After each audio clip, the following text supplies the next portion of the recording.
What's shaking, wrestling fans? It is Monday, June 30th, and we just finished watching this evening's Monday Night Raw, and it is time for us to gather, as we always do, on Mega Powers Radio for our Raw post-show. But unfortunately, I just don't know if we're going to have much to talk about this week, so I don't know. I guess that's it. Okay. Good night, Not everybody. too much. Bye.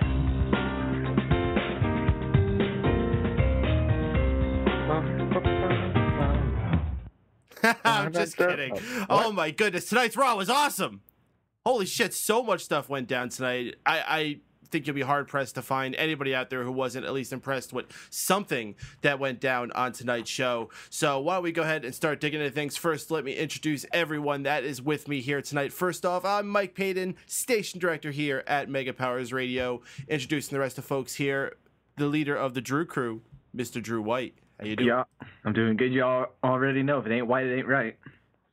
Yes, indeed. And also with us here, the lead host of Addicted to Anime, Mr. Steven Wago. Yo, yo, yo. And the president of SmartOutMoment.com, Mr. Tony Mango. You can't see, but I'm waving right now. And I don't know if he's made it into the call quite yet, but the host of the Untitled Movie Show, Miguel Leon. Woo! All right, the gang is all here except for Mr. Sean Walker. He hold on, I'll fill in for that. Hi, Sean. How you doing? Guys, a lot of awesome stuff went down tonight. I don't know about you, but I just have like a list of 50 things I want to talk about. But let's start things off with our usual first thing I ask you. What's the number one thing you took away from the show tonight? Drew, why don't you start us off? For me, it's got to be the Ayatollah of Rock and Rolla with the return of Chris Jericho. And also the thing that they have going on with Bray Wyatt. I think it's going to be interesting going forward, as one might say. All right. Mr. Miguel Leon, what is the number one thing you took away from tonight's Raw? Again, just how unnecessarily long these shows are, because it's 3 hours, and if they cut off one of those hours, man, the show would have been so much better. It just, I don't know. Besides that, I guess I could say the return of AJ Lee. God, you're such a negative Nancy. Yeah. Goodness. No, you're done. Wago. Okay. Tonight's show was awesome. Thank you. Jericho returned, which was a big thing for me, but honestly, the main thing that I'm enjoying the most is this whole Seth Rollins and Dean Ambrose thing they've got going on right now. With Seth probably going to be trying to cash in every week and Dean fucking it up, I think it's going to be the most interesting feud going on for a while. And Mr. Tony Mango, what's the number one thing you took away? I got to repeat what I've been saying for, I think, 3 weeks now. If WWE puts effort into their shit, man, is it fucking awesome. And all those people that keep complaining and saying that they're quitting watching WWE because it sucked lately, what the fuck do you want if this does not entertain you? Absolutely. And folks, we want to introduce everyone out there because this is the most interactive post-Raw experience available. We will have the phone lines opening up at around 11:30. If you want to get yourselves in line, dial in area code 760-512-7247. But if you already want to join the conversation, the chat room is already open on the Blog Talk Radio page. Just go ahead and head there, scroll down. You'll see it there. We already got 5 times combo, Grapple This Production, Slim, RJS, and a number of guests. Hey, if you're listening, you're a guest. Why don't you register yourself and get yourself into the chat room? Get things rolling there. 5 times combo saying, I took away that AJ Lee looks more like a child, way more than I remember. I don't know if I agree with that. She had this weird tan thing going on tonight. Speaking of child, can we just put to bed those pregnancy rumors now? Nah, could you not see the belly bump? Oh, Dude, she was huge tonight. What are you talking about? Yeah, dude, she's got to be like at least 5 months. She's pro-abortion. That's why she's getting back in the ring. You got to go there. Oh, I thought that was funny. Good job, Wago. Well, shit, since we're already talking about this, why don't we just follow the conversation into one of our many returns that we had this evening. AJ Lee, a surprise return. I mean, we knew we were getting at least one. They were hyping it up, but it was not to be this one. We just had Paige coming out, had a mic in her hand saying, I'm not typically one of many words. You ain't kidding there. Before she gets to say much more than that, though, we hear AJ Lee's music hit, comes out to a raucous applause. AJ Lee giving this little babyface shtick like, oh, you made me realize that I was being a stuck-up little cunt, and that loss was really a wake-up call for me. And apparently that's enough for him to be like, yeah, AJ's hot, woo, she's back, yeah, woo.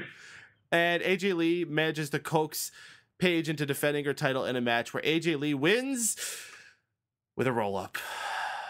God damn it. Of course, the Divas got to win with a roll-up, but I don't know. Aside from that, I'm happy to see AJ Lee back. Sucks that, Paige lost it for all the fantasy league point on, blah, blah, blah. But overall, very happy to see AJ Lee back, and I thought the way this was done was really cool.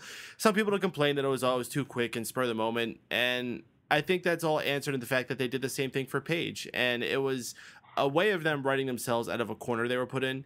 And this is something I might bring up later on, but they've been using this allusion to Seth Rollins as this plan B with this plan B deal. And him himself is a plan B, if you ask me. But I think that plan B has sort of been the theme of this whole entire year, that they've had to been relying on plan Bs. And with AJ Lee, they had to go with plan B with Paige. And now they can return to plan A with AJ Lee back. And that's not to say Paige is anything horrible, but she's no AJ Lee. That's for sure. Well, let's go around and get your guys' thoughts about that. Miguel, you happy to see AJ Lee back? Yeah, I'm happy to see her back. I think that this is the big marquee feud that the Divas division needs, because since Paige has been champion, she's kind of just been going through the motions. She comes out, she has the standard Paige matchup, which is starting to grate on me a bit and whatnot. So I'm looking forward to see where this goes. I do have one question, though. Mm-hmm. Do we consider this a double turn? Because I don't know who I'm supposed to cheer for and who I'm supposed to boo. It seemed like they were setting up AJ Lee as the face in a way and slowly turning Paige into the heel. I don't know. I mean, I was getting the impression. I thought if they really wanted to do that, though, they should have had Paige reject giving that title shot. Like, after the fans cheered for it, Paige should be like, oh, well, I don't care, and left the ring. Well, I thought she was going to blast her with the title, personally. I do feel like if I'm going to say one last thing before we move on, I do have to mention two words: Punk chants. Yeah. AJ Punk. Poor AJ might have those stuck to her for a long time as she's coming back. Wago, how'd you deal with this? I felt a bit odd about it, mainly because I wasn't sure what they was going with as far as who was going to be the heel and face. But if they are turning Paige heel, then that's fantastic, because she's better suited for it. She doesn't come across very well as a babyface to me. People want to bang her, and that's pretty much it. Or lick her belly button. Yeah, you fucking weirdos. As far as AJ Lee goes, she's the most over diva they've had in, the last 5 years at least. So I don't mind transitioning the belt on her. I think she should hold it, and honestly, I don't think they would have had to drop it if she wasn't planning on leaving. So fantastic to have the belt back on her. I'm looking forward to the feud, and I hope they drag it out for a while and don't just have a one match at Battleground and be done with it. Tony, what's the future for Paige after all this? Well, there's a positive future, because she was really kind of bland as a babyface, and now that she's heel, she's got some more flexibility there. Although, not to be a downer, I do see some flaws in this. One thing that bothers me, that maybe it's just because I'm somebody who likes to organize things and I like to kind of manage things very conservatively, I thought it was a lock that we were going to get Naomi versus Cameron versus Paige for the title at Battleground, because it's a throwaway pay-per-view. And SummerSlam is something that needs a big card for it to ever be able to feel as good as it's supposed to feel. So to me, I think that WWE is a little short-sighted here, where we've got Miz returning, we've got Jericho returning, we've got all these other crazy things happening tonight. Did we really need AJ returning and a title change on top of this? I think that this would have been much better suited to wait that extra month, do that triple threat match, or just do another rematch between Naomi and Paige, because that match was actually pretty damn good, and then hit this AJ versus Paige thing at SummerSlam. Now, they can't do that match. They have to do a rematch between AJ and Paige at Battleground. And what match are you going to have at SummerSlam? Another AJ and Paige match? Yeah. By that point, nobody's going to care. And if AJ drops the title at Battleground and then they just keep doing this back and forth, well, then it's going to be that whole hot potato thing. If she doesn't, then nobody's going to take Paige seriously. So I think that they kind of decided to hit the reset button after this pay-per-view a little bit too much, and the Divas division was doing okay where they didn't need to. But glad to see AJ back. Glad to see the double turn going on. Excited to see what's going on in the future. So thumbs up for me, as well as other things being up.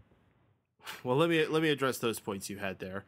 As far as the matches that Paige and AJ can have, we have to consider we still haven't really seen a match of those two. We've only seen these two quick things that have ended in roll-ups. We haven't seen a story told with them. I think if you have a regular match between them at Battleground, perhaps you can set things up to have some type of gimmick match at SummerSlam and really take the Divas division into a deeper ground. I mean, you think about how people just heralded that freaking ladder match that they had over in TNA. Why can't they do something similar like that in WWE? I think that would be fantastic. Yeah, if they could pull that off, that'd be a great way to get around it. Shit, I can't remember. What was the other thing you were saying? They were all kind of tied together. Positives and negatives. I don't know. What do you think? Fuck. Well, whatever. All right, Drew, why don't you take over? What did you think about this? I liked it. You know, it was a thing, and I promise you that. Thankfully, this was actually. I thought it was a match. It was a thing. I don't know what I think. You guys kind of hit all the points that if I was gonna hit, I was gonna hit. The only other thing I could really think of is now there's like 20 fucking things going on in the Divas division that there's too much with the stupid Layla thing and the Bellas and now the Funkadactyls, bomb.com. I don't know what will be important and what will not be important, but thankfully AJ's back. She's a good wrestler. I think a bit of it is kind of like throwing everything at the wall and seeing what sticks with the Divas division, because it's really been an aimless division for so long. And I think it's great that they're trying to make some new stars out of it. And no, I don't think all the people that they're giving a little bit of exposure to now are eventually going to make it, but some of them will. Yeah, it's just that I don't want too much of that on my Raw TV screen, just because it will take time away from more important things. But yep, this is good. AJ's champ again, and we're CM Punk chance for a while now. Let's go. Well, let's just consider this, guys. We just spent about the first 10 minutes of the show talking about Divas. It's a damn shame, too. Let that settle in. This is a Divas show. And none of us said however. Okay, well, let's talk about some of our other returns we had this evening. We spent this whole night promoting that we were going to have a return of this former WWE champion, a cross-platform multimedia superstar. And people were ablaze all over the internet trying to speculate who it could possibly be. Seen everything from The Miz to Brock Lesnar to what was some of the other ones that people were saying? Couple CM Punks, but yeah, that's CM Punk. That one's always gonna come up whenever someone's like, "Oh my God, someone's gonna return." It's a diva. Ooh, CM Punk. There's even a point. CM Punk jogging. CM Punk's returning. There's even a point this evening where Vince McMahon's music started playing, and I was like, "Oh, is that the former champion?" Because that would have been awesome. But it ends up being, at first, The Miz comes out with a sort of a new persona, Hollywood Miz, where he has the sunglasses on and he's got his hair done up a little bit more than he did before, and he's got this fancy white suit, and he was talking with this really soft tone, and I was not feeling it at all. It was really creepy and giving me the willies. And just as this segment was starting to feel a little too boring, almost perfect timing, fireworks go off and out comes Jericho. Man, am I happy to see Jericho back. One of my favorite wrestlers of all time. I flipped. I jumped out of my seat. I didn't yell Jericho's name and dance or anything, but, I threw my hands in the air. I was excited. Most excited I've gotten for a moment in quite some time. Jericho didn't say too much. He just kind of enjoyed the praise in the crowd, hit Miz with a code breaker, and eventually when he did finally say Raw is Jericho, the Wyatts appear out of nowhere. As if the segment wasn't wild enough, the Wyatts beat down Jericho and end with them posing over his lying body. And if you believe the rumors that we're getting, this was a match that was supposed to be set up for SummerSlam, so looks like this is the beginning of that. Wago, I think you're the person who probably has the most emotional investment of the people involved here. What'd you think of this segment? I loved it, and I did not expect them to bring in the Wyatt family so soon. And it came out of nowhere. This whole segment was just packed, and I'm so glad he interrupted The Miz. As much as I'm a big fan of The Miz, the segment was beginning to bomb. Jericho has this weird thing where he'll grow out his hair way too long and spike it up. It looks fucking awkward. But outside of that, I'm really looking forward to whatever match they have. And they kept the Wyatt and Jericho interaction pretty short and sweet, and that's exactly what they needed to do. Vix returning in the chat room. Welcome back, dude. He's saying all of this should have happened after Battleground and not Money in the Bank. Similar opinion to Tony. Feels like this should have been stretched out a little bit longer. Tony, do you feel like maybe this should have been waited a little bit longer to happen? Not as much as the AJ Paige thing, but yeah, a little bit. I kind of thought after the Jericho interruption that Jericho versus Miz would be a cool match to throw on Battleground. And if they do it now, then I guess people won't really care that much, but it does open up something that I already added into my predictions. If they do have that match, I'm thinking Miz wins because of Wyatt family interference, and then that's the way that they can kind of keep this momentum going and all that. But yeah, I mean, they need to be a little bit more conservative about this stuff, because Jericho popping up and doing that with the Miz would have been more than adequate for tonight. And now they're sort of blowing it all. And I got a feeling maybe next week we could get one of those really shitty Raws. Well, let's not focus too much on next week just yet. We'll worry about that when that bridge comes. Drew, was this segment awesome? It was okay. I was kidding.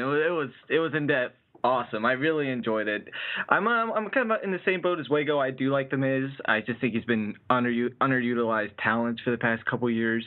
So it's nice to see him back in this whole Hollywood gimmick. As soon as one of you mentioned Hollywood, I was like, oh man, Hollywood Hogan's gonna come back in the form of Miz. I was just like, oh my god. But yeah, I really enjoyed it. You know, I'm glad Jericho's back. No matter what feud Jericho's been in for the past 5 years, I've always ended up rooting for him for some reason. So I'm really glad he's back. He's one of my favorites of all times, and hopefully this Wyatt Jericho thing can be very, very good going into SummerSlam. Alex Moorhead in the chat room says it wasn't a match. Well, he's right.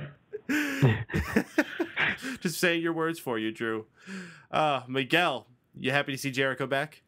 Yeah, I mean, seeing him come back, I really realized just how much he's been missed on WWE TV. You know, he's one of those guys that you can always count on to just really bring the entertainment.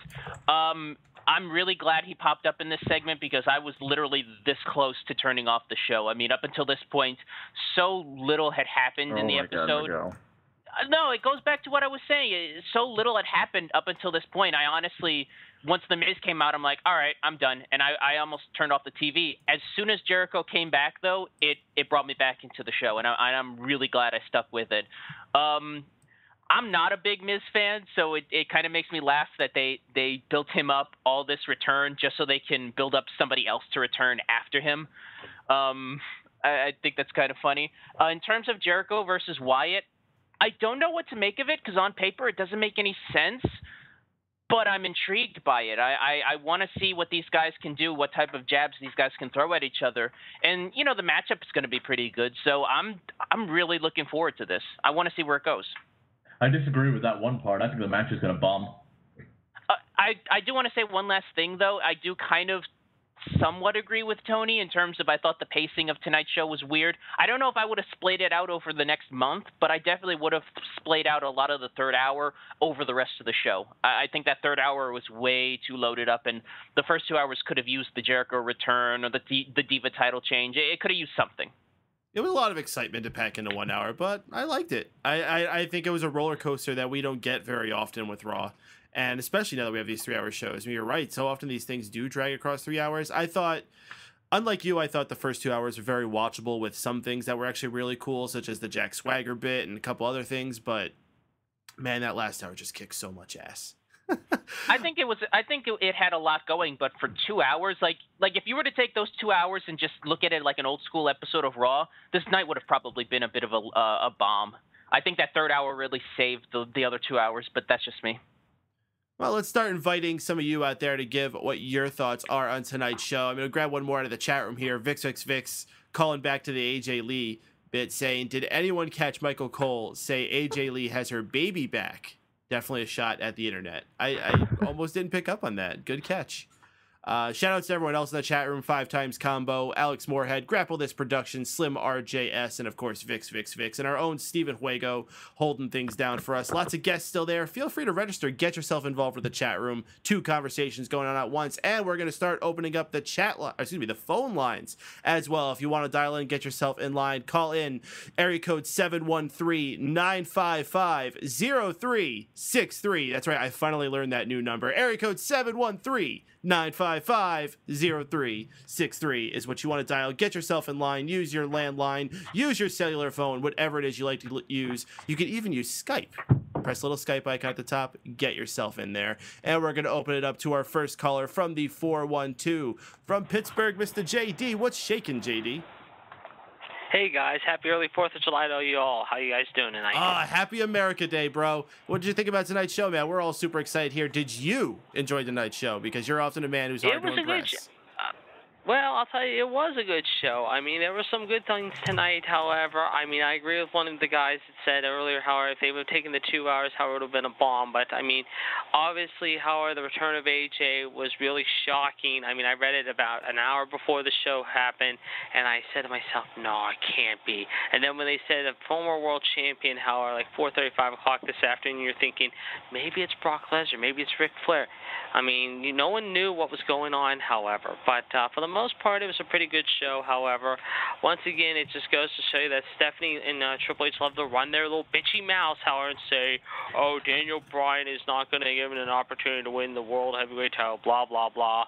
And once again, they're obviously kissing the ass of Seth Rollins and Kane, their little bitch boy Randy Orton, who, I got to say one thing, I mean, to take that shot he did last night, that steel ladder, and have 12 staples, I mean, hats off to him. As much as I don't like the man at times, I mean, kudos to him, but just, that was an unbelievable thing that happened to him last night. But yeah, tonight's show was pretty interesting. There were some good things about the show that came off. However, I mean, the whole freaking Bo Dallas thing, I'm getting sick of seeing it every week now, more and more. I'm glad for once, however, Swagger and Coulter did stand up for America and told Boris and Natasha, as in Zeb's words tonight, however, what he really thought of them. And I'm glad someone set the record finally with that freaking commie and his little whore Lana, if you will, in more ways than one. I mean, the 6-man tag, the 6-man tag was great. The Uso and the Sheamus versus the Wyatts was really good. I mean, there were some good matches tonight. The whole Cameron Naomi thing, I think we could have done without that tonight. But the big question is now, however, what is going to happen with Bad News Barrett, apparently? I mean, they said he has a separated shoulder, obviously,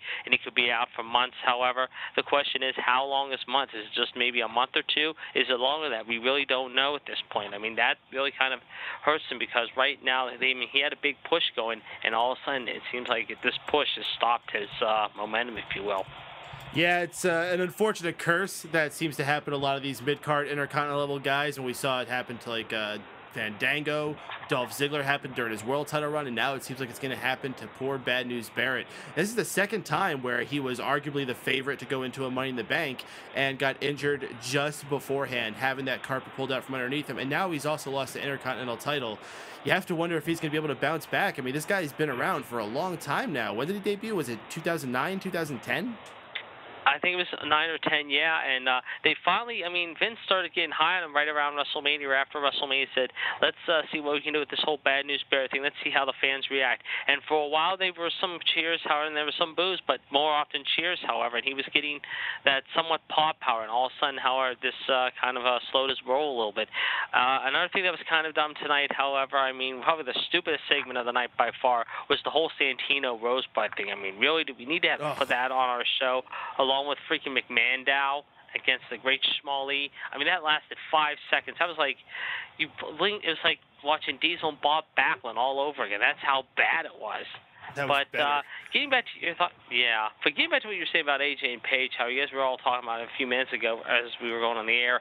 I think right now, however, I mean, I don't know what to make of this whole AJ Paige thing. I mean, I'm surprised she came back this quickly. However, I thought they would wait at least until maybe SummerSlam, but I guess because they needed someone to have Paige take on.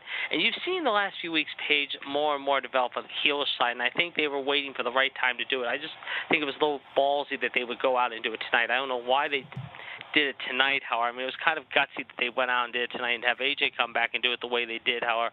I mean, kudos to AJ. I'm glad she's back and everything, but I just don't know what is going to happen. I mean, obviously, Paige is probably going to throw a shit fit like AJ did the night she lost the title and say, I want a rematch at Battleground. I want a rematch on SmackDown. I mean, really? Like you said, we've seen the teasers already with these two, however, have quick matches.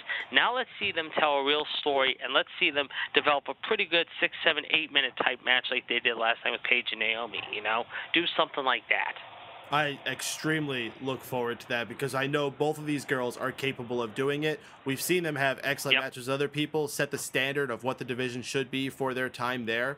Now let's see what they can bring together. Not so much Paige as the WWE Divas champion, but while she was NXT Wago champion, said ass. Another thing that Wago said earlier, too, another thing I'm really looking forward to before I get to the high point and low point, I'm definitely looking more and more is this Ambrose Rollins thing. This thing is really exciting me, too. I mean, I'm glad once again Ambrose, the crazy Terry Funk that he is, and speaking of Terry Funk, a quick plug to him, happy birthday to him. He turns 70 today. God bless him. He just I know, it's crazy. He just continues to drive Rollins nuts, and he did it again tonight. Just want to look like Rollins and old Triple H and his old butt boy Kane, if you will, looked like they were going to have the final say. I mean, like I said, I thought when Vince's music came out, we were going to see Vince finally come back, but we knew they were going to be in Hartford. That wasn't going to happen, obviously. And, of course, Sandow dressed up as McMahon and did the McMahonism voices and that. And it was kind of funny and hokey. But, I mean, like I said for weeks on it, I mean, I know Vince doesn't do much with the company anymore, but they've got to get a decent authority figure to put the authority in their place. I'm tired of seeing the authority every week for 20 minutes, whether it's Raw, SmackDown, main event, whatever, run their mouths and saying the same old thing. Oh, Daniel Bryan's a B-plus player. Seth Rollins is our guy. Kane's our guy. Quit sucking up their ass and let them kiss your ass. We're tired of hearing the same bullshit week after week. Yeah, I think it's all being set up for that eventually. I can deal with it for a little bit longer. I think eventually they need to step themselves back and just, appear when necessary. That's always, in my opinion, the best kind of booker, because all this, I never bought this idea like shows not being booked when you go on the air, like making matches on the fly and all that. I never got it. Like I said, they've been doing this for the past year, and I thought around WrestleMania or after WrestleMania this was all going to come to an end. Apparently not. So I don't know. We'll see. I guess. I mean, the long-term plan, I would assume, is for Triple H and Stephanie to become the main characters we see on screen. So maybe we just need to start taking our medicine and liking it. Yeah, but same old bullshit every week. But high point, low point tonight, I would definitely say the Rollins-Van Dam match. I mean, that Van Dam twisting move was, just, I don't want to say gut-wrenching, but it just made you cringe a little, and you couldn't tell if Van Dam was really hurt or not. I mean, I would definitely say that was one of the two best moments of the night, but overall, I think the six-man tag was the highlight of the night.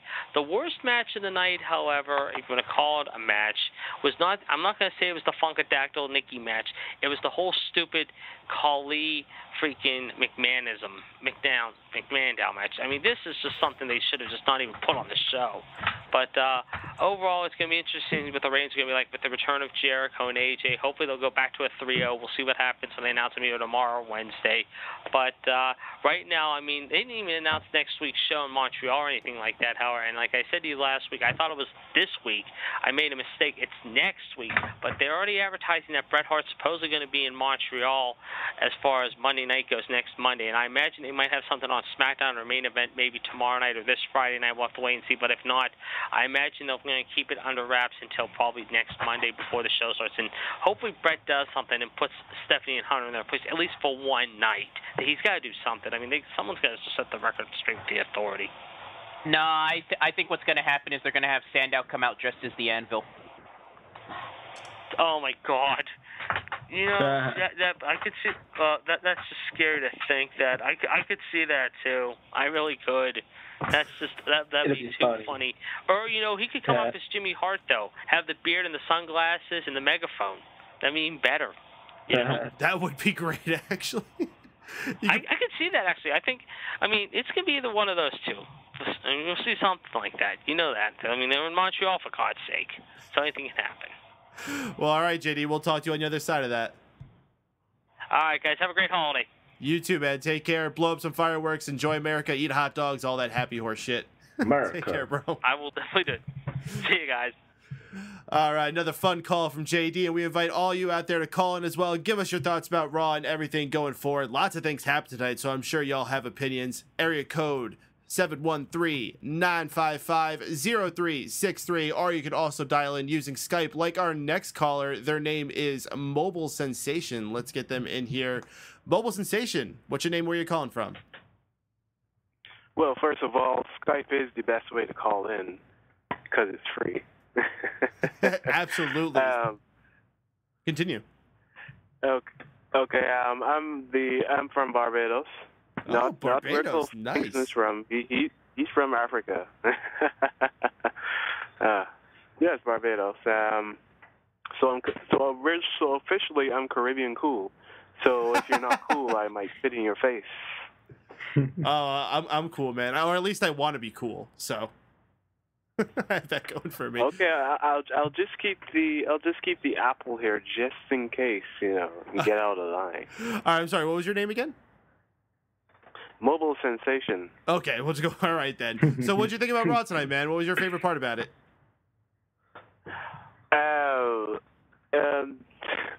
That's the thing about Raw. It's hard to pick like a favorite part because, I don't want to sound like a mark, but I just thought the whole show was dead.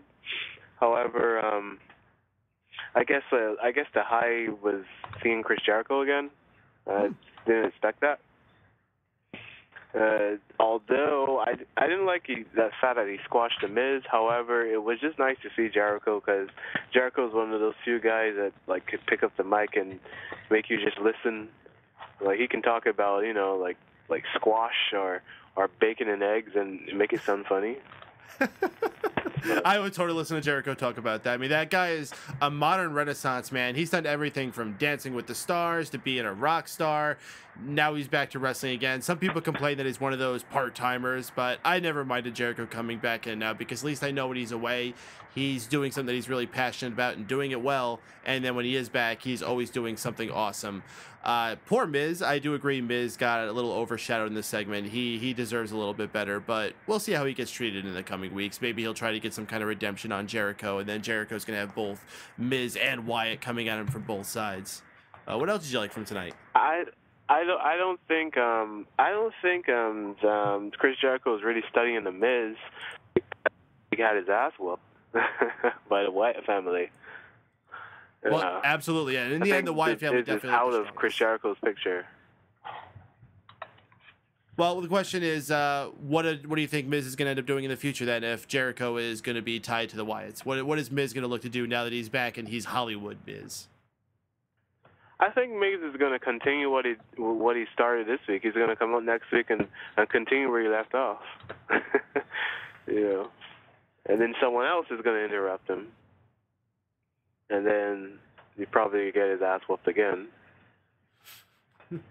So just the continue of him coming out and baiting the fans with his soft little creepy voice and people coming out and kicking his ass. Yes, he's going to be the new Damien Sandow. Oh gosh, as if we don't have enough of those. We already got Damien Sandow. Now Adam Rose is becoming Damien Sandow.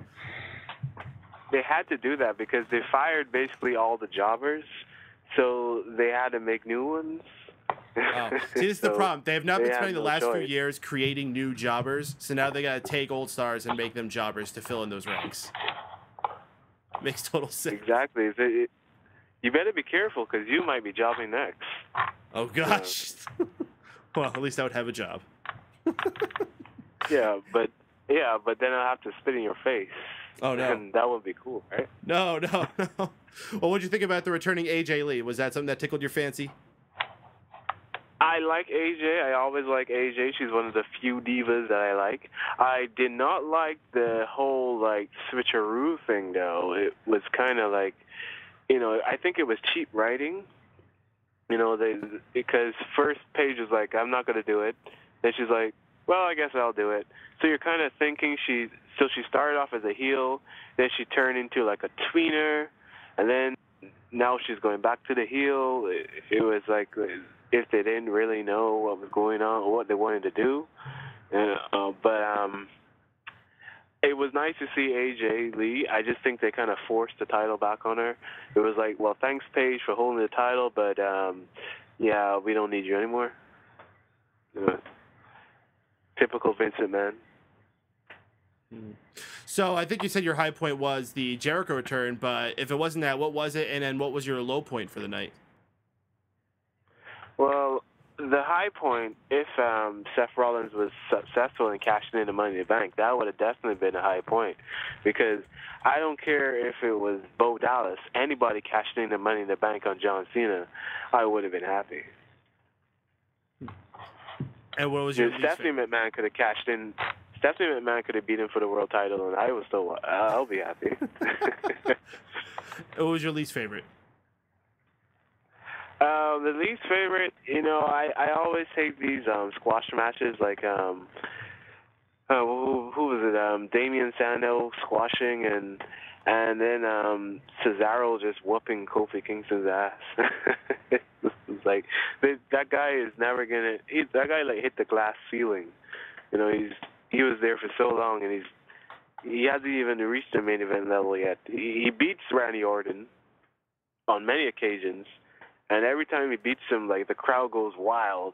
And then, like, the next week he's jobbing to, like, I don't know, the Wyatt family or something. It's funny that he only beats Randy Orton. Whenever he actually gets a big win, it's always Randy Orton. He's like, Randy Orton is the only guy that likes him in the company. It's like, I'm gonna let you get a win over me. No one else is going to, but I'll let you get the win. A clean win too. It's okay.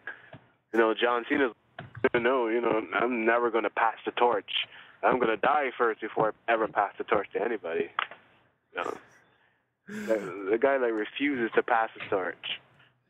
All right, Mobile Sensation, it's a fun call, man. Definitely call again any other time. No problem. Have a good night, bro.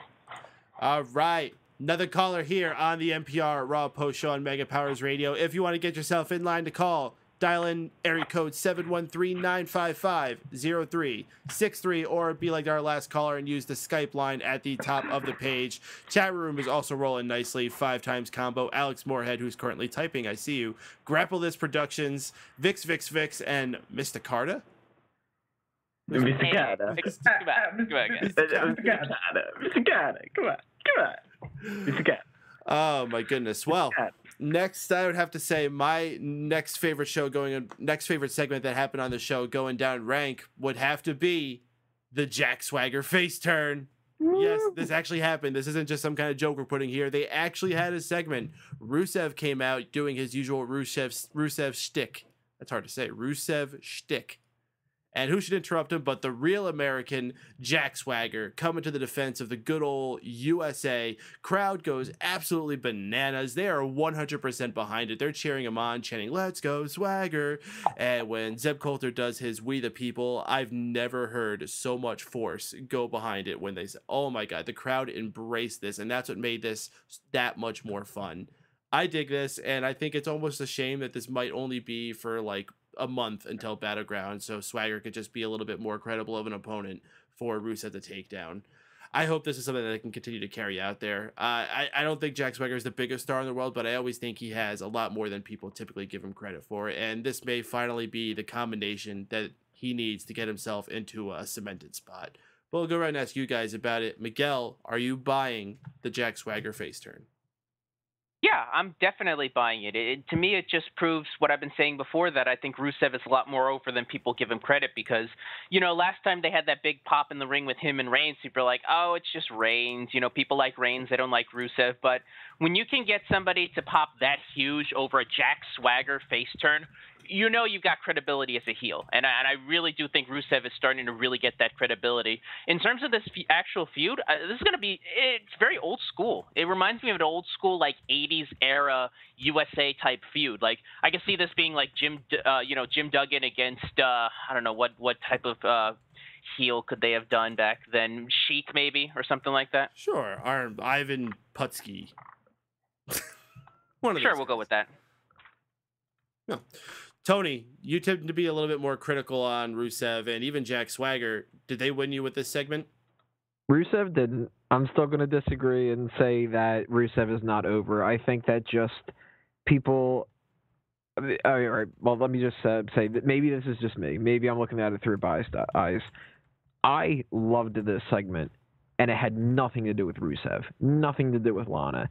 If Rusev and Lana would have done exactly what they did, and the person that came out would have been Justin Gabriel or some other fucking jobber, this would have been easily my bad, if not my ugly, of the week. But Jack Swagger coming out and turning babyface is something that has never happened, I think, in WWE. I think he's been a heel since he's been there the entire time, if I'm remembering correctly. And everybody has loved doing this We the People thing, and Zeb Coulter has been entertaining as hell. And Jack Swagger's kind of fallen off a little bit. I mean, he had a good thing going with Cesaro, and they dropped the ball with that. He had a good thing going with Del Rio, and they weren't able to actually accomplish that. And that was a year ago.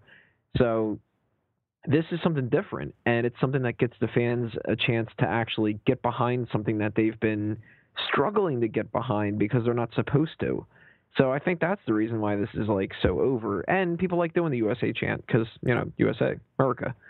But I think that this is fantastic. If there's anything that Rusev has done in his career in WWE that I've been excited for, it's been this right now. And I'm not the hugest Jack Swagger fan. I don't think that Rusev's that impressive in the ring, but this feud has some potential, and this is fucking awesome. You just don't like potatoes is all. Potato. I'm a little bit more, like rice, pasta. Man prefers a different kind of side dish. Yeah. I like my breads and my starches and everything else different. Well, I'm trying to understand what Alex Moorhead say. Alex Moorhead, I'm not sure what the context of this, but he says, yes, he is. This is why Tony is losing in your fantasy league. The Rusev being over, yeah. Hey, I won last year. Touche. It's touche.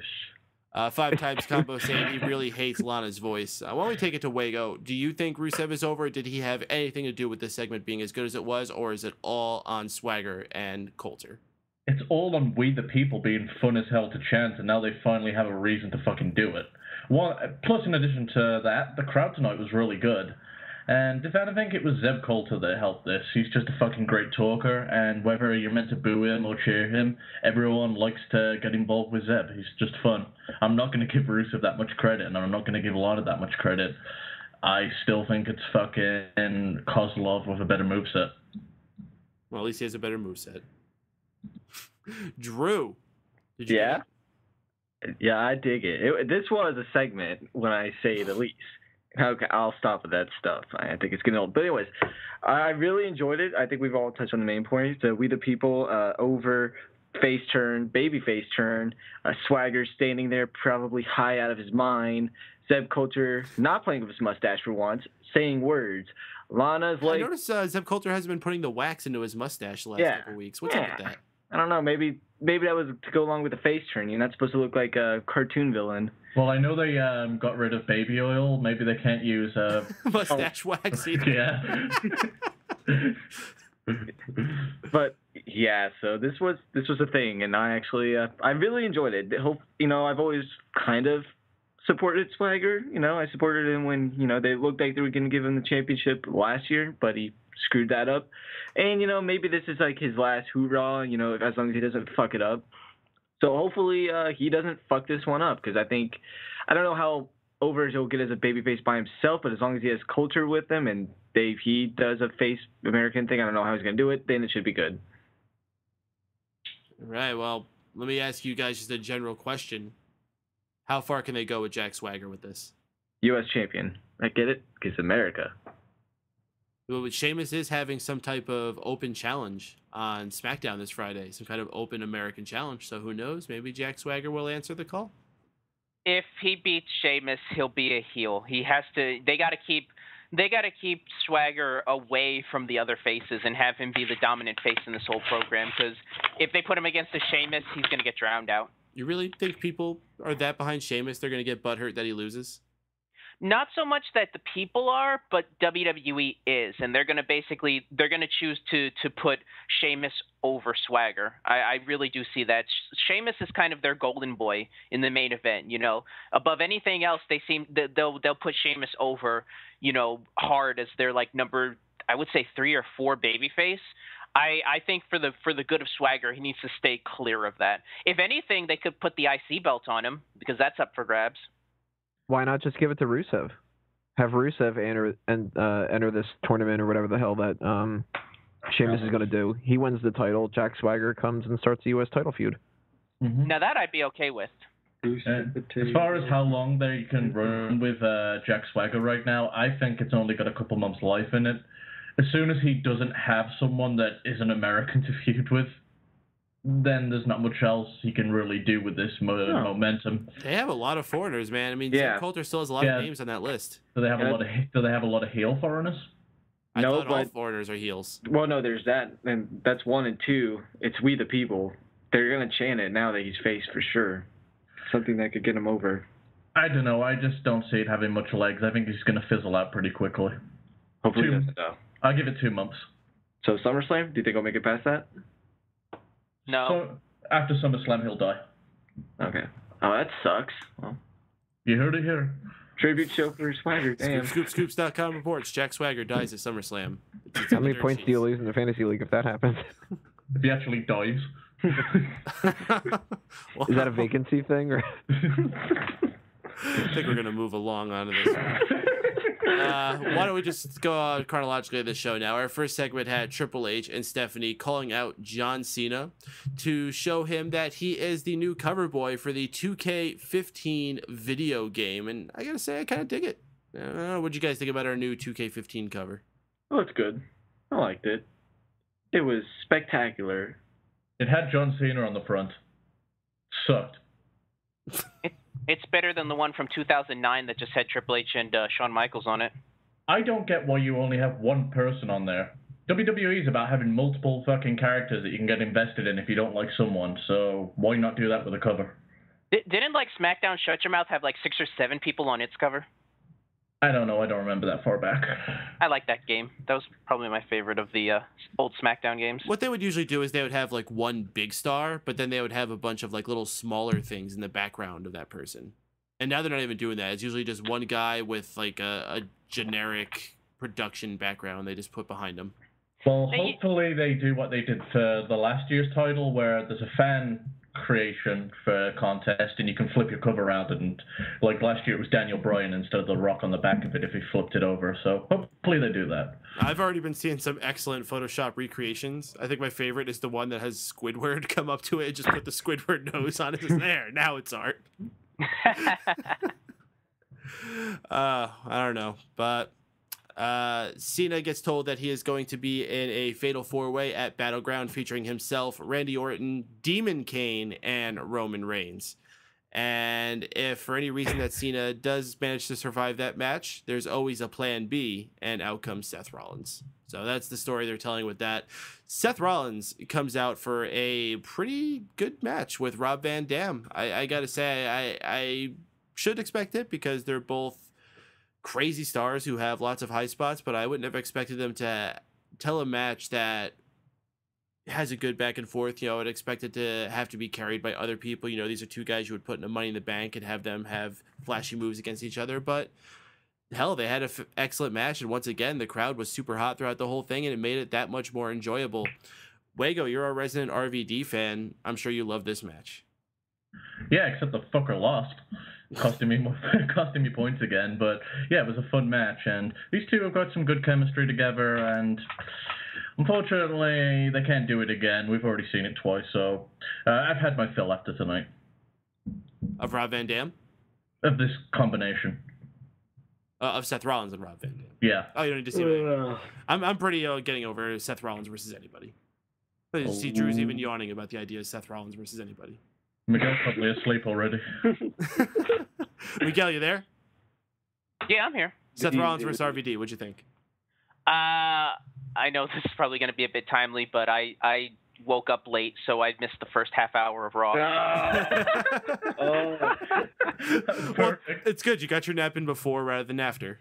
So yeah, well, keep in mind, guys, I work nights, so I'm used to sleeping during the day. So by the time I got up, it was 8:30 over here, so I missed the first half hour. But I did see the Cena box cover thing. I saw the picture at least. I by the time I got up, I had just seen the ending of the matchup, so I saw the promo after it.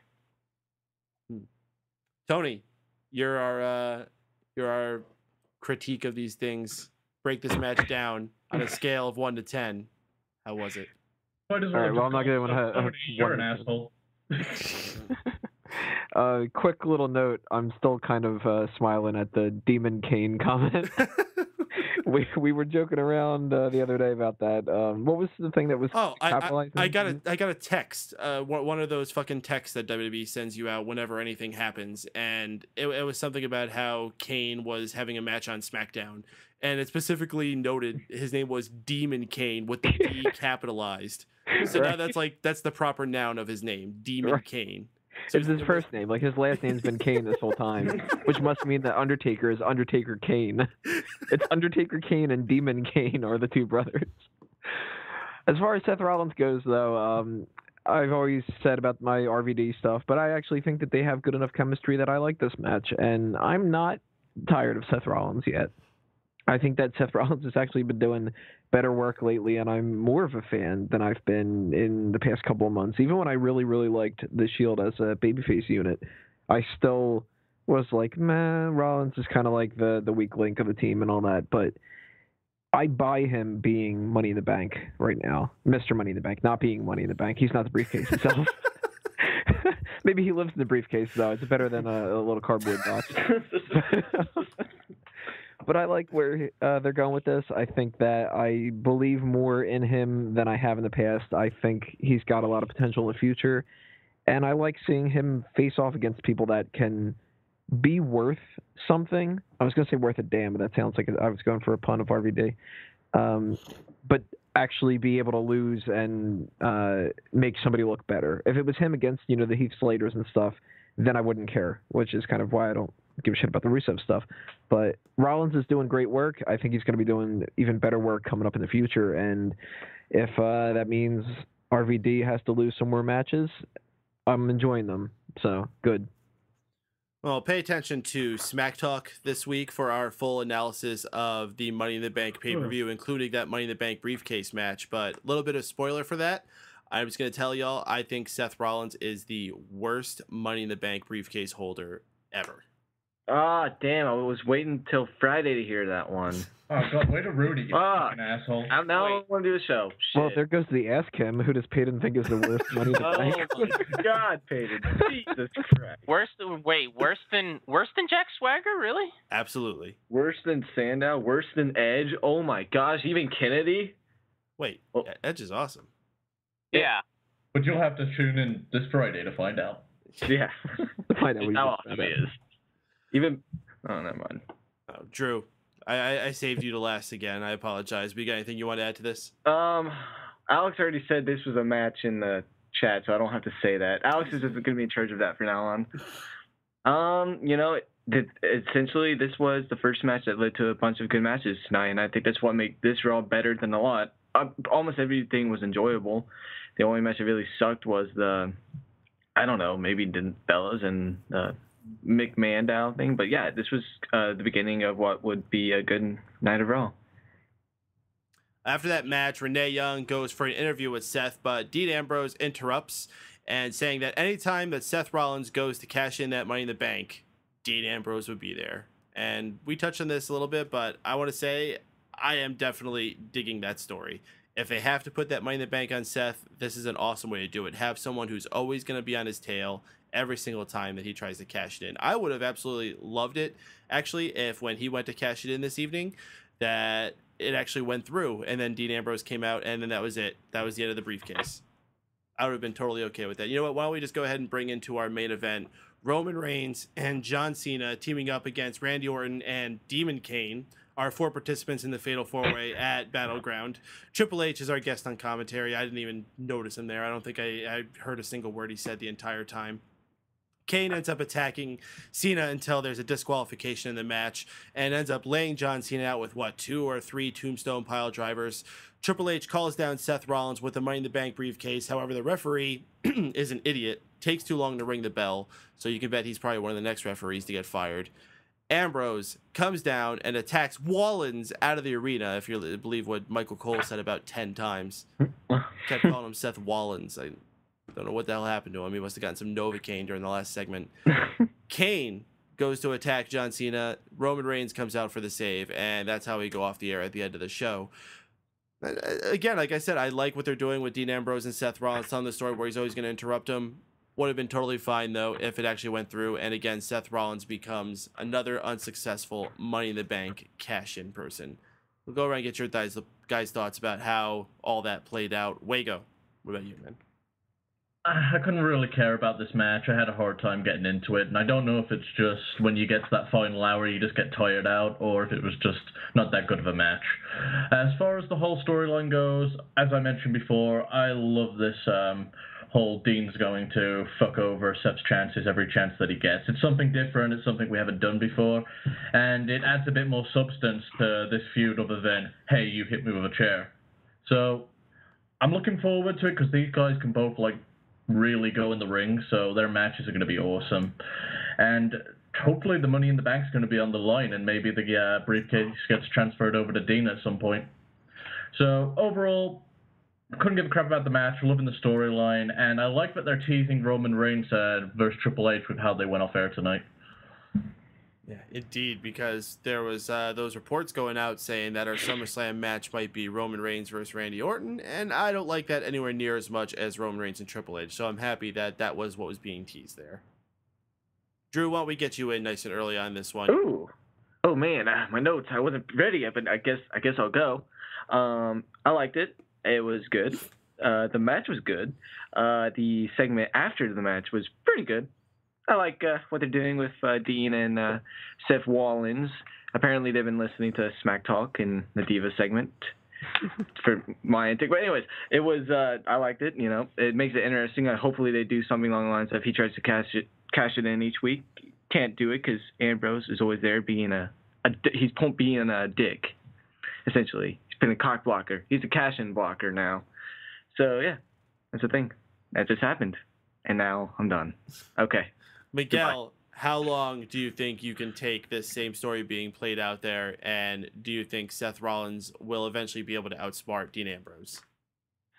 I don't know, but I'm looking forward to it. I'm a big fan of Dean Ambrose now. Something about his promos, just he knows how to bring you in. And I'm really looking forward to it. I know these guys can really go in the ring, so however long they can keep this going, I'm perfectly fine with it. In terms of the actual main event itself that we've been watching, I wasn't into the match just because I'm fatigued with seeing these guys in the main event every single episode of Raw, it seems. So I was just kind of waiting towards the end, and I figured they weren't going to do the cash-in because they already announced the Battleground main event. So I figure, okay, unless I don't see them changing that. So I figured there's going to be some type of schmoz. I do have to point out that last shot of Triple H staring down Reigns, I think this is going to be a huge matchup for SummerSlam. And I hope that that's the case going into SummerSlam, that we see Triple H versus Reigns, because that's a matchup, obviously, that the fans really want to see. Tony, is that a match you want to see?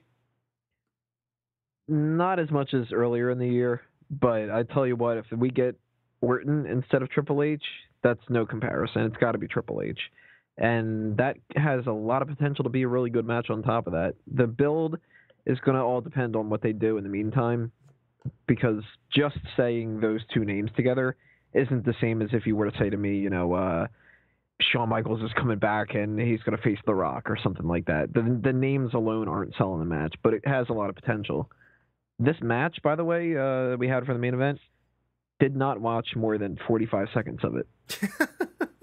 I figured, screw it, it's not going to matter. The ending of the Raw is going to be the thing that actually is something I have to pay attention to. I got shit to do. I'm going to start doing all that. And so I spent the whole time working on stuff. But that seems to be the MO, with pretty much every Raw main event, and that's kind of sad. It is. The main event is almost the least important part of the show anymore.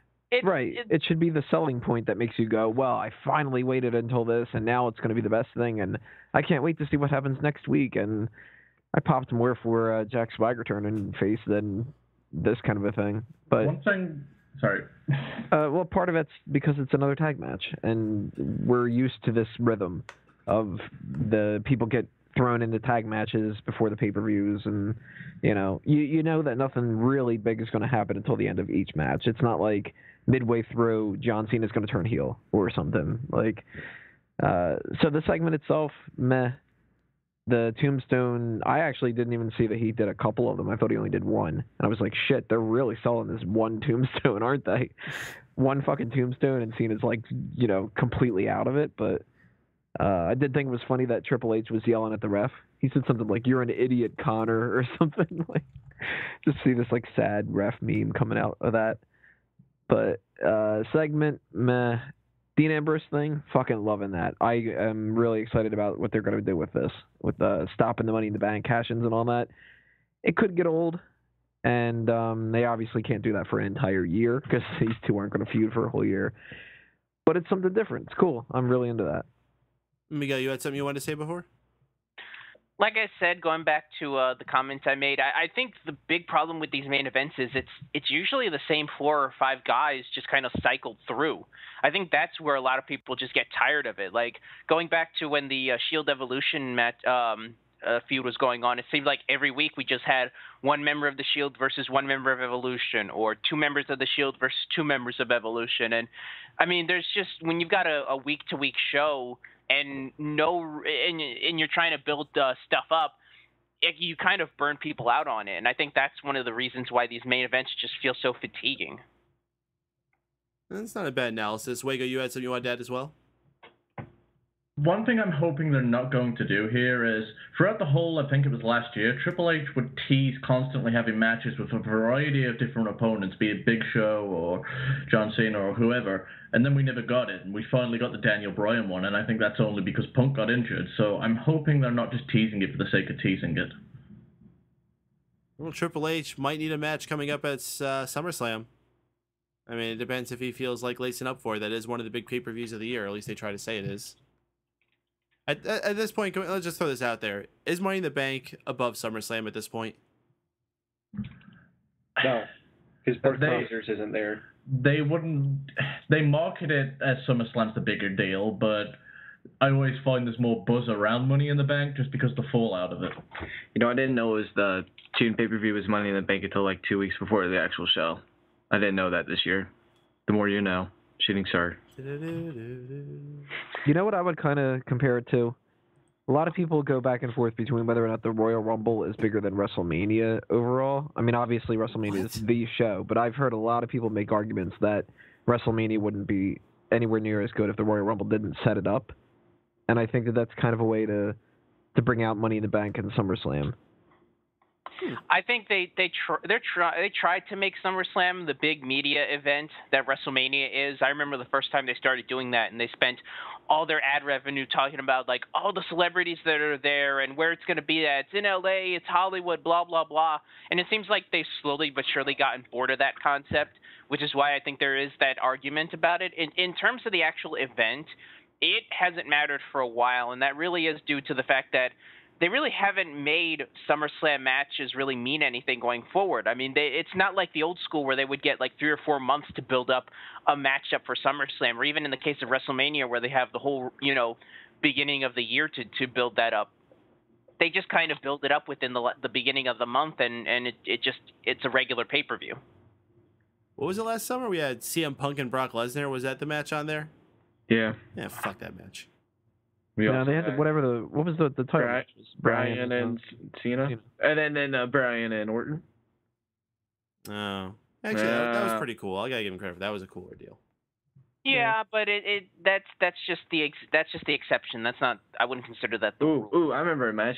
Mango, you'll like it. Del Rio versus Christian. That was a match, wasn't it? Oh, dude, that was like match of the night. What are you talking about? Yes, you're right. You're right, Drew. That was a match. That was the match. That's the best thing we could say about it. No. We also had Kane and Wyatt in a Ring of Fire match. Ooh, that was a match, wasn't it? Ooh, yeah. Taika knew it was a match. That's what was fucking Taika earlier. We had a 6-man tag with the Usos teaming up with Sheamus to go against all 3 members of the Wyatt family.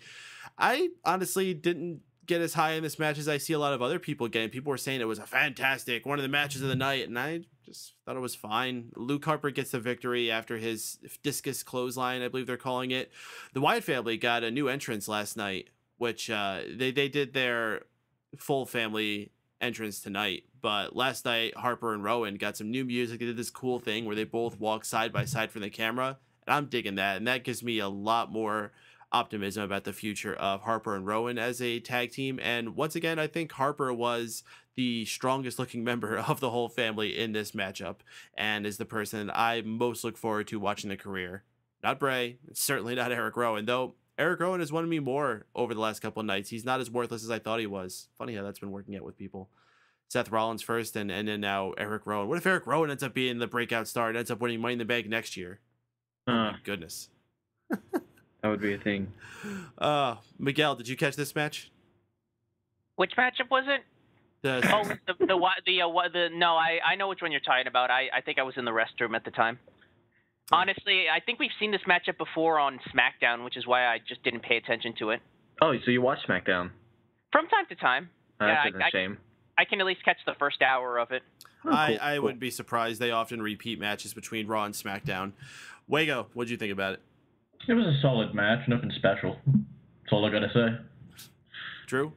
Let's see. Luke Harper is a fucking stud. He has some good. His leg is up there when he does the super kicks. I think he has a very good future out of all of them.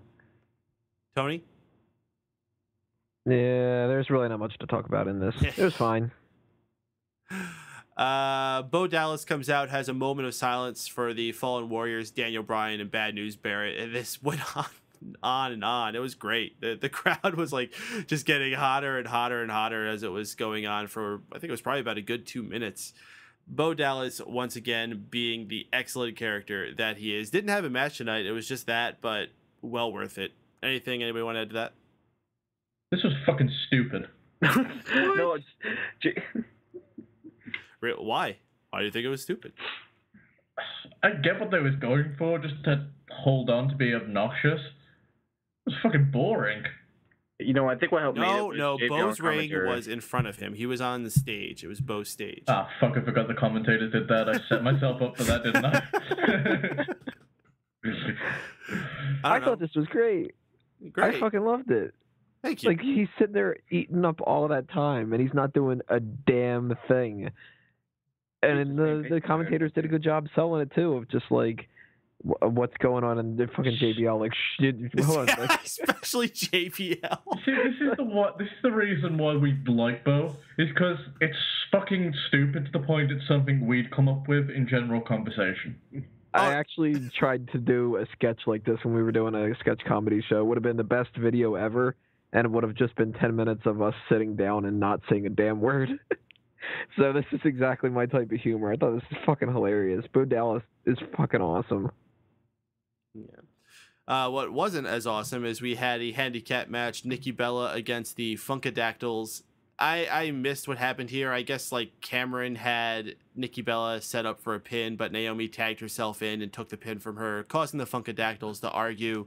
And this was where the official split up, I guess we could say, between the Funkadactyls happened, or at least they got in each other's face. And I would assume that there's a match between the two of them imminent. I believe it was Drew who said it earlier. There is just so much going on in the Divas division right now, not just for what's going on for the title, which is right now consisting of Paige and AJ Lee, but then you also have Summer Rae and Layla doing whatever the crap they're doing. Now you got the Funkadactyls having their arguments between each other. I can't remember the last time there was this much going on in the Divas division. Unfortunately, I still don't care about much of it. Yeah, it's not good stuff. The stuff they do show, it's not really good, and no one cares about, though. Yeah.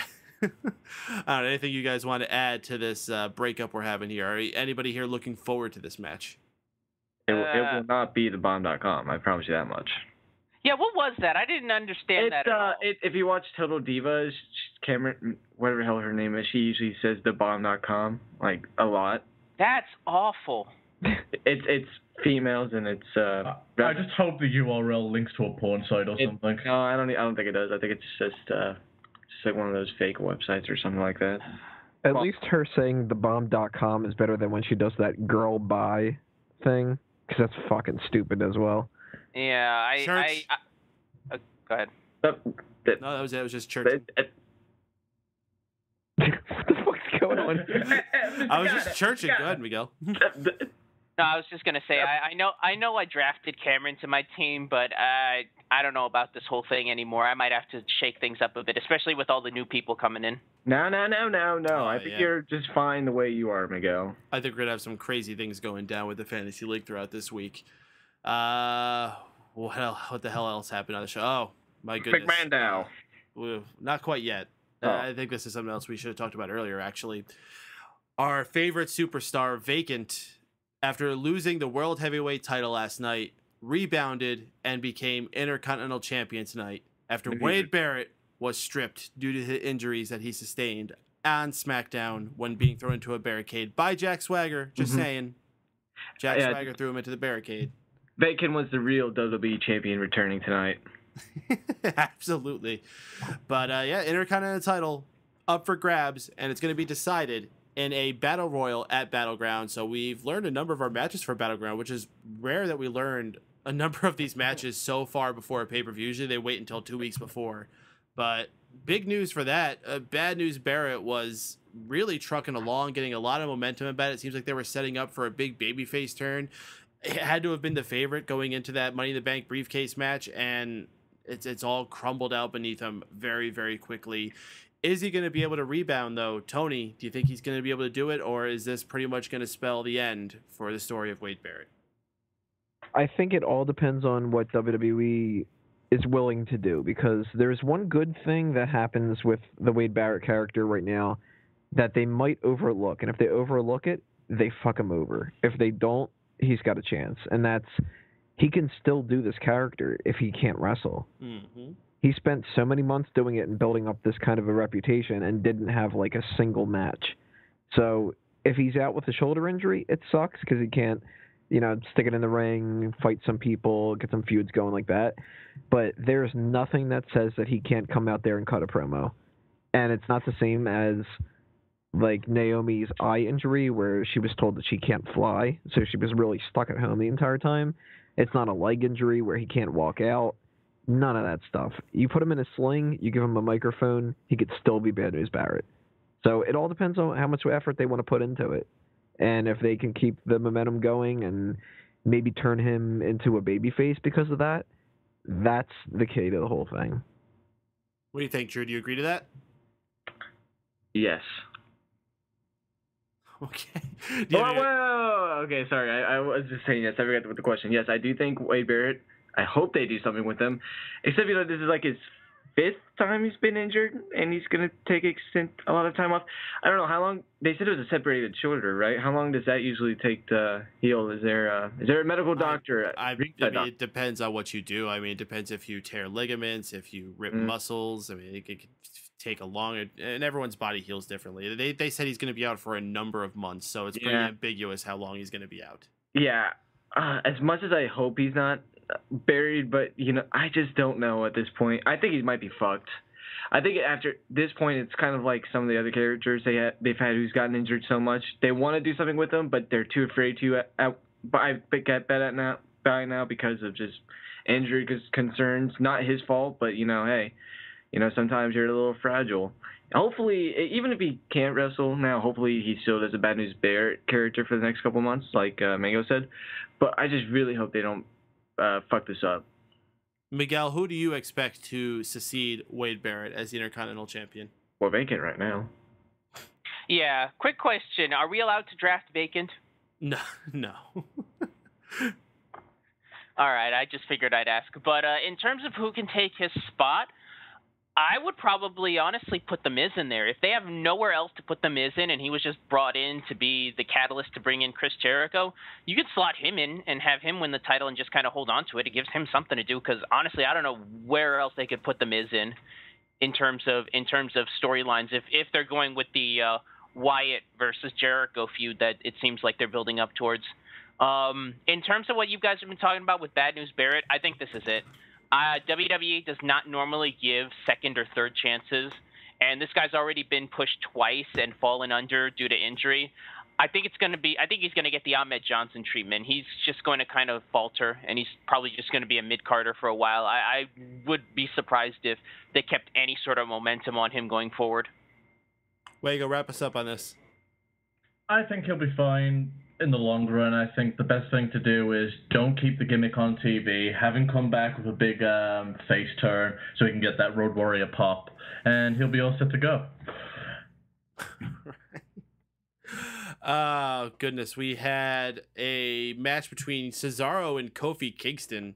A couple notable things in this matchup. Cesaro refusing to do the Cesaro swing. Really the first sign of him acting like a heel I think we've seen. So that's kind of neat. Wildest thing out of this, though, this match ends during a commercial break. And of all the ways for it to end, Kofi Kingston gets a pinfall victory with a roll-up of all things. Freaking roll-up. But the match ended during a commercial break. What is this, WCW? When we finally come back from commercial, we're already in the midst of Cesaro beating the shit out of Kofi for not being happy about that loss. And I don't really know what the point of this segment was. Just to make Cesaro look like a sore loser? Or is this going to be actually the program that we have Cesaro going forward? Cesaro versus Kofi Kingston? Because I don't really care about that. It was just to make it look like Kofi had a shot at winning the title. I think that's about it. Wago, what do you think the point of this segment was? I have no idea. I thought it was really fucking dumb. They've got 3 hours of television. Actually, 3 hours and 15 since they over fucking run all the time. And they can't give us the finish of a goddamn match. This was fucking embarrassing. That Drew hit the nail on the head. The only thing I can think is they're teasing that Kofi might stand a chance. And Jesus Christ, is there a fucking hurricane going on right now? I think someone has an AC on. I want to turn that down a little bit. Yep, there we go. Now it's gone. Fuck. I don't remember who the hell I was just talking to. That really... What were we talking about? We're talking about Cesaro and Kofi Kingston. Does anyone have anything they want to add about this stupid match? I do.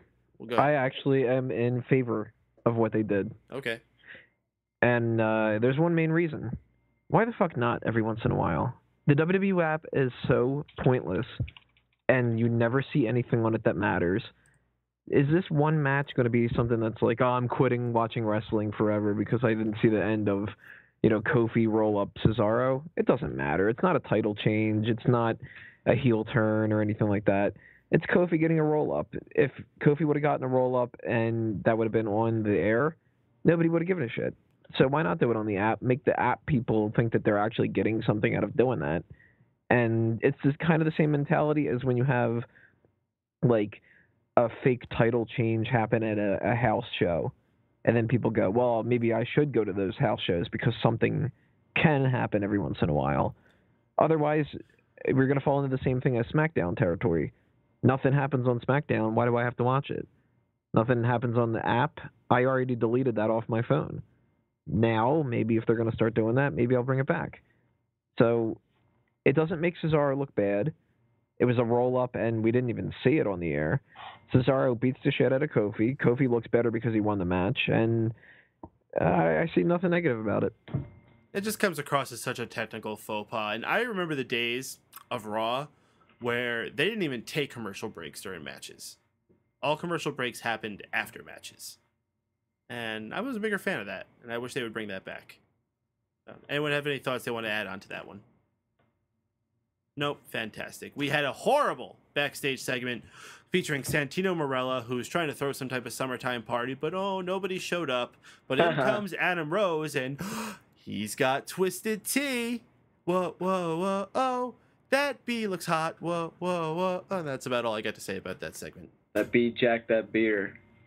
I'd let that bee sting me. Isn't that bad that we're all just like, oh, this like stupid comedy segment with these supposedly funny guys we're supposed to be laughing about, or even at the very least thinking that twisted tea sounds like we should drink it, and we're just like, bee's kind of fucking hot, huh? Hey, is she gonna be on the Divas tournament now?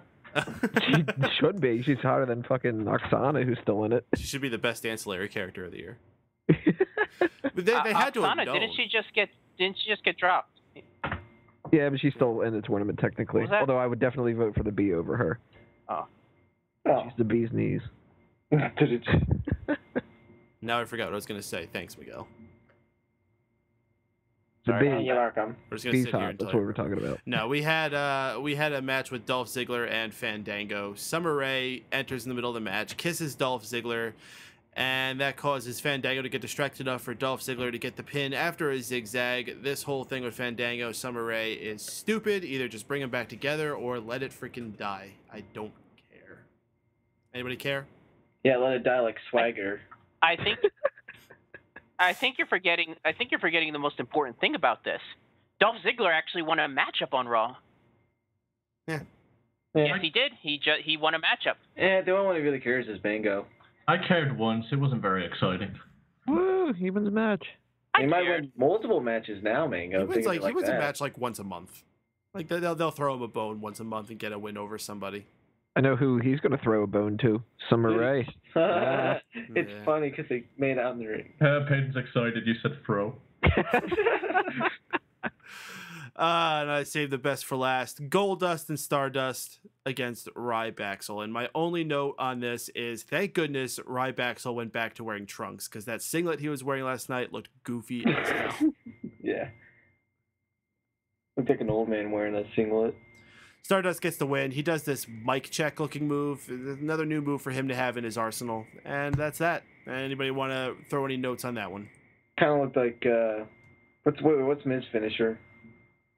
Skull crushing finale. Oh yeah, it's like that except the other way around. Kind of. It's kind of. That's what I thought at the time. It reminds me of Kennedy's old finisher, very much or Anderson's, whichever you want to say. Wait, this Swanton? Oh no, never mind. Yeah, you're right. Sorry. The mic check. Yeah, the mic check. There we go. Let's open up the phone lines. We got another caller in here. This will probably be our last one for the night. We got a caller from the 302 area code. Caller from 302, you're live on the MPR Raw Post Show. What's your name and where are you calling from? Hey guys, I'm Mike from Delaware. Mike from Delaware. All right, I think I remember you calling in before. How you doing tonight, man? Yeah, I'm good. I'm actually 5 times combo in the chat too. Oh, you found a way to call in. Great, man. Figured it out. What'd you think about the show tonight? It was really good. It was really good. There were only a few really terrible things that happened, but the good things that happened were all really amazing. Like the Rob Van Dam,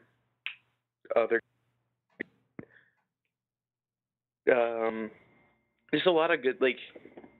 I really don't want the Usos to drop the belts, and it looks like that's where they're headed. And it looked like that's where they were heading before, but I was really glad when they retained last night. So. Yeah, when we did our predictions, we had a lot of people counting the Usos out. It almost came off as a surprise when they retained, and I was absolutely happy for that. I mean, the Usos still have a lot of momentum left in them, and I think they could still go for a number of months. I like the Harper and Rowan connection, but I don't see them as tag champions. I just see them as background guys for Bray Wyatt in the meantime until they decide to do their own thing. But out of all the returns tonight, what return stuck out to you? Oh, okay, I did want to talk about this. Go ahead. No, go ahead. I was watching Raw, and I saw it was like returning to Raw, someone who was whatever. And I was like, well, maybe it's Chris Jericho, because like I don't social media, but Chris Jericho is always one of the ones that I have. He does a lot of cool things, like with his band and everything. So I figured I'd actually like keep up with him and what he does. And he's been quiet for a few weeks now. So I thought it was going to be Chris Jericho when The Miz came out, but it wasn't. And I marked out. I jumped out of my seat when Chris Jericho came out. I was excited. It's amazing. He can light up the entire arena and light up everybody watching. Doesn't even say a word. I mean, it's not quite the level of his last returns where he literally did not say a word, but he just stood in the ring and smiled, and the crowd was electric the entire time. Yeah. He's starting to show age. And I'm sorry? No, go ahead, Mike. Oh, okay. He's starting to show age a little bit. He looks older, and hopefully that's not going to be physically, it's not going to show in his match. I'm really happy to see Chris Jericho back. Nice to see Miz back, I guess. We don't have enough jobbers anymore, so that's good. AJ's not as hot as I remember her being. I'm not really I'm not his 18 hand. yet, but she looks like too young for me. creepy. Oh, Mike, what was your high point and low point for tonight's show? What was your favorite point and your least favorite part of the show? Well, okay. So I just remembered something. Before this, the one thing with Dolph Ziggler and Summer Rae, they started out doing something that looked like real kissing, and I was like, they're finally gonna stop the fake, awful looking WWE kissing that everyone does, and it looks so stupid whenever they do it. But they went right back to it a couple seconds later. I wanted to say that, forgot to, but okay. Well, you said high point was, yeah, there you go. High point was probably that Rob Van Dam, Seth Rollins match, and the low point was something that definitely made me cringe a little bit. Was when John Cena was trying to talk to Stephanie McMahon, and he just kept mentioning the pile of crap. I never get too turned off by John Cena promos, but that one was really bad. It's just so cheesy and lame, and especially the night after he just had this huge victory, just to go back to that same old stupid John Cena shtick. It's just unnecessary. I'd like to see a little bit more fire out of the guy. But Mike, I don't mean to cut you short, man. You seem to be having some connection issues still. Your line seems to be cutting out, and also we're running out of time here. But definitely appreciate you calling in. Try calling another time, man. All right, sure. Have a good night, bro. See you later. I don't know. It keeps going in and out. Thanks for calling in, Mike, a.k.a. 5 times combo from the chat room. We appreciate it. We got about 20 minutes left here, so we're going to start heading to the final parts. I forgot to actually mention another segment on here, the freaking Damian McMahondow. He comes out dressed as Vince McMahon, Damian Sandow that is. He actually does a pretty good Vince McMahon impression for a little bit, but this segment goes south really fast when Stephanie McMahon appears on the screen, all pissed off, tells him that he has a match against the great Khali, who comes out, does the chop, and in 2 seconds, the match is over.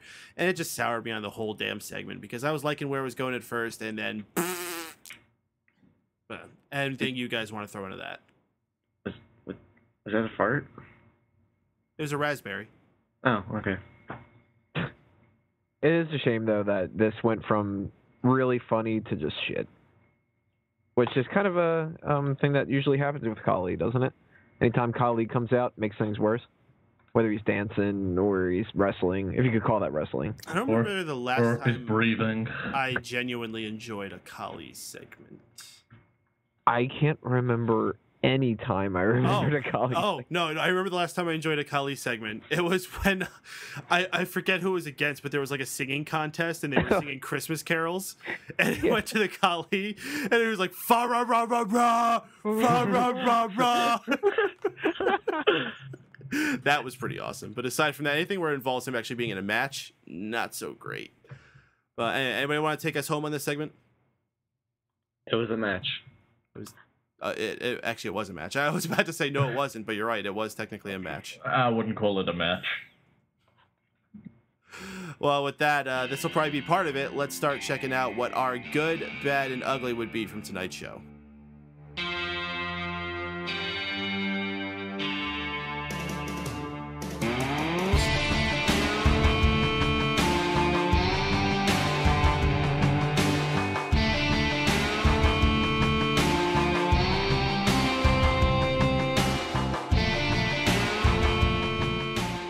Yes, this is the good, the bad, and the ugly, where we talk about what our favorite part of the show, our least favorite part of the show was, and what the most embarrassing part of the show was while we were watching it.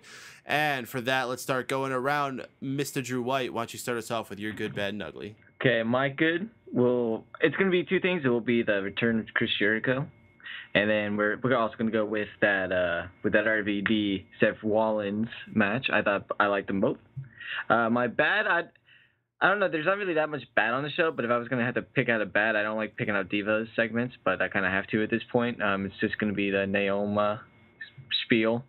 And then my ugly, there wasn't really anything too ugly, but I guess it had to be the McMahondow thing, just because. Fuck, why not? Mr. Wago, your good, bad, and ugly. As far as the good goes, it's going to be the easy one. It was the whole Chris Jericho segment.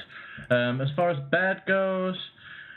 I'm probably going to have to go with the same as Drew with that Divas segment / match. And ugly, there wasn't really anything that offensive on the show. If I had to just pick something that was really dumb, I'm probably going to go with the Twisted Tea bullshit. Mr. Miguel, your GBU. I'm going to have to trumpet what Drew's saying. Chris Jericho's return was the high point. Bad segment would probably be the Divas matchup, just because usually they focus on the wrong aspects of it. And that whole weird .com thing, I don't even know what to say about that.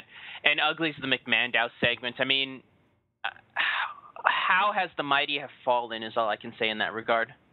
1 year ago, Damien Sandow was the Money in the Bank holder. Or one of them, anyway.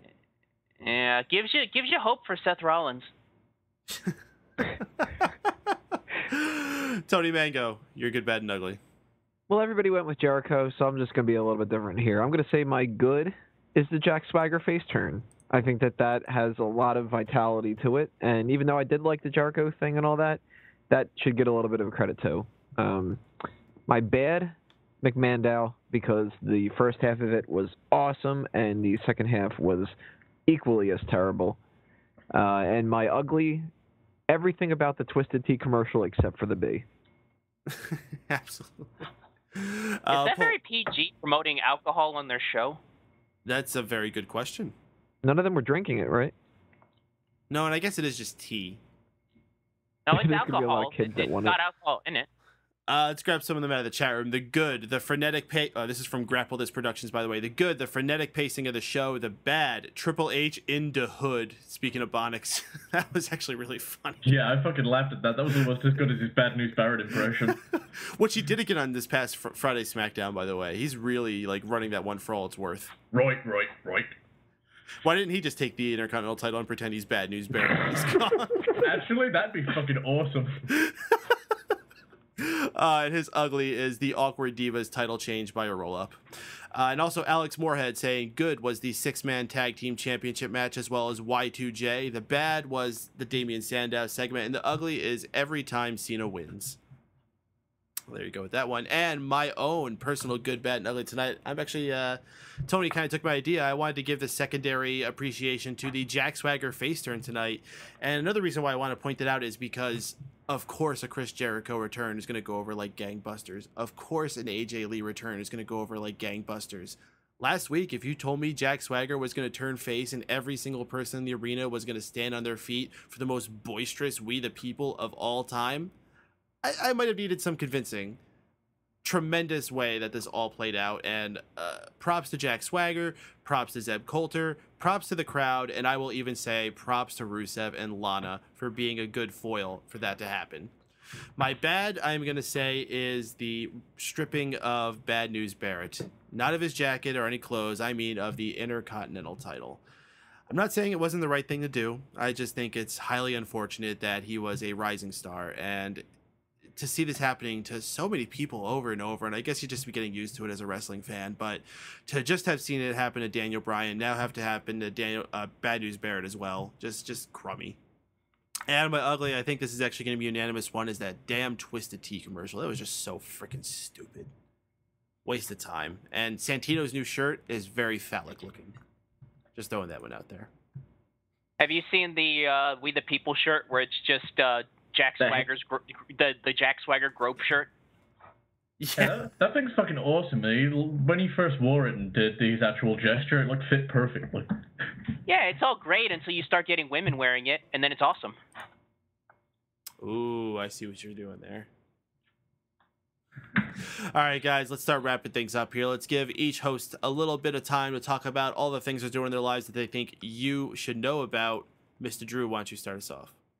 Well then, if you like sports, you can always join the Burbank City, I don't even know how to finish it, Burbank City sports group, whatever the fuck it's called. I wish I had notes. I don't. I could come unprepared. Follow me on Twitter, Drew Crew for life.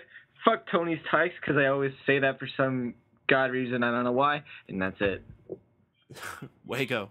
That was not a plug. All right. What? All right. For To follow all your mixed martial arts needs, go to udmma.com, facebook.com/udmma, and twitter.com/udmma. Also, check out Addicted to Anime here on Mega Powers Radio for all your information on that. You can go to facebook.com/addictedanimefans. Kaboom. Mr. Miguel Leon. Tomorrow night, 8 o'clock on blogtalkradio.com. You can check out the Untitled Movie Show with myself and the usual suspects over at our channel. We're going to have a special guest there. We got an interview with an actress named Maggie Maddock, who is going to be talking about her most recent 2013 release, a movie by the name of Eat. We're going to be talking about that and her career as a whole. She's appeared in a bunch of other things, so we're going to be able to talk about that. And our main topic for that episode is going to be on the MPAA. And as a third bit, we might have a certain guest from this show appearing, because I have thrown it out to the rest of the producers. And Drew, you are allowed to join us this week. So if you want to come onto the show, you're more than welcome to. So check us out. Check us out. Check our interview out. Check Drew Wyatt out. The Untitled Movie Show, 8 o'clock, blogtalkradio.com. Tomorrow night. Drew, what do you think? You going to be there? Ooh. Tuesday night, 9 o'clock. Ooh, about time cow. I don't know. That might be a tough one. They might not time cow you there. So, Drew, what do you think about this movie? Well, this is a movie. Miguel, I'm going to send you the sound file so you can time cow Drew. Tony Mango. Wait, you just did your plugs, didn't you? No. Oh. Well, then you're not going to get to do them because I'm moving on. No, okay, go ahead. Well, real quick, everybody, smarkoutmovement.com for all the wrestling kind of stuff that's going on there. Smack Talk is going to be reviewing the Money in the Bank pay-per-view on the next episode. You can check that out at youtube.com/smarkoutmoment, as well as iTunes and Stitcher. Go to bleacherreport.com to see what I'm writing there. Go to fanboysanonymous.com for everything that we did with the Too Many Games convention that happened the past couple of days. And for everything else geek like that, you can find there. And for everything else under a mango tree, you know where to follow that. There's links all over the place.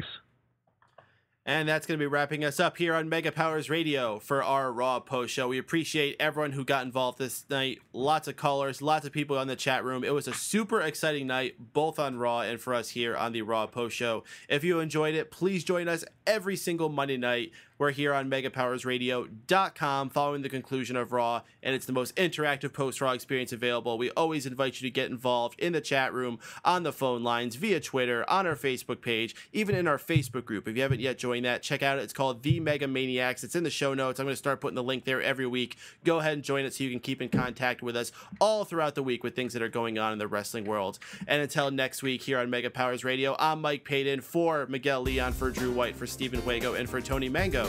We'll see y'all next time here on the MPR Raw Post Show.